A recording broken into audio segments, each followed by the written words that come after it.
എല്ലാവർക്കും J garden ലീവ്സിലോട്ട് സ്വാഗതം. ഇന്ന് ഞാൻ നിങ്ങളെ പരിചയപ്പെടുത്തുന്നത് നമുക്ക് പെട്ടെന്ന് എല്ലാ പച്ചക്കറി ചെടികൾക്കും നമുക്ക് ഉപയോഗിക്കാൻ പറ്റുന്ന, സിമ്പിളായി നമുക്ക് വീട്ടിൽ ചെയ്യാൻ പറ്റുന്ന ഒരു ജൈവ കീടനാശിനിയെ കുറിച്ചുള്ള വിശേഷങ്ങളാണ്.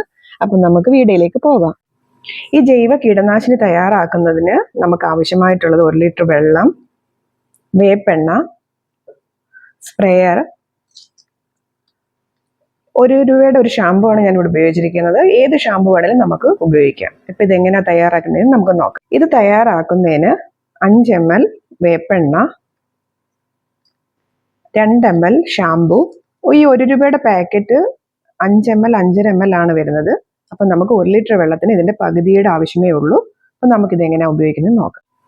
വെള്ളത്തിലോട്ട് നമുക്ക് ഈ ഷാമ്പു പകുതി ഇട്ട് കൊടുക്കാം. ഇതിലോട്ട് ഈ വേപ്പെണ്ണ 5 ml ഒഴിച്ചു കൊടുക്കാം.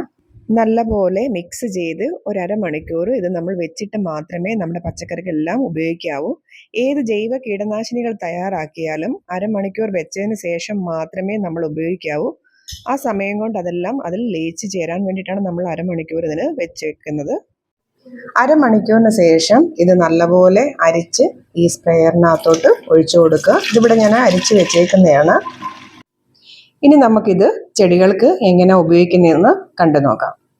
ഇത് നമുക്ക് എല്ലാ പച്ചക്കറികൾക്കും ഉപയോഗിക്കാവുന്നതാണ്. ഉപയോഗിക്കുമ്പോൾ നമ്മൾ ശ്രദ്ധിക്കേണ്ടത് ചെടികളുടെ ഇലകളുടെ അടിയിൽ വേണം സ്പ്രേ ചെയ്ത് കൊടുക്കാൻ. കീടങ്ങൾ കൂടുതലും നമുക്ക് ഇലകൾക്കടിയിലാണ് ഇരിക്കുന്നത്. ഈ ജൈവ കീടനാശിനികൾ നമ്മൾ ഉപയോഗിക്കുമ്പോൾ എപ്പോഴും ശ്രദ്ധിക്കേണ്ടതായിട്ട് വൈകുന്നേരങ്ങളിലാണ് ഇത് ഉപയോഗിക്കേണ്ടത്. മഴയൊന്നും ഇല്ലാത്ത സമയം നോക്കി വേണം ഇത് സ്പ്രേ ചെയ്ത് കൊടുക്കാനായിട്ട് ശ്രദ്ധിക്കണം. ജൈവ കീടനാശിനി നമ്മൾ സ്പ്രേ ചെയ്ത് കൊടുത്തതിന് ശേഷം ഉടനെ തന്നെ വെള്ളം ഒഴിച്ചു കൊടുക്കരുത്. ഒഴിച്ചു കൊടുത്താൽ നമുക്കിതുകൊണ്ട് പ്രയോജനം ഉണ്ടാകുകയില്ല. അത് നമ്മൾ ശ്രദ്ധിക്കണം. നിങ്ങൾക്ക് എല്ലാവർക്കും ഈ വീഡിയോ ഇഷ്ടമായാൽ ഷെയർ ചെയ്യുക, ലൈക്ക് ചെയ്യുക, സബ്സ്ക്രൈബ് ചെയ്യുക, കമൻറ്റ് ചെയ്യുക, ബെല്ലൈക്കൻ ഓൺ ആക്കി ഇടുക. അപ്പോൾ അടുത്തുള്ള ഞങ്ങളുടെ വീഡിയോസ് നിങ്ങൾക്ക് ലഭിക്കുന്നതായിരിക്കും.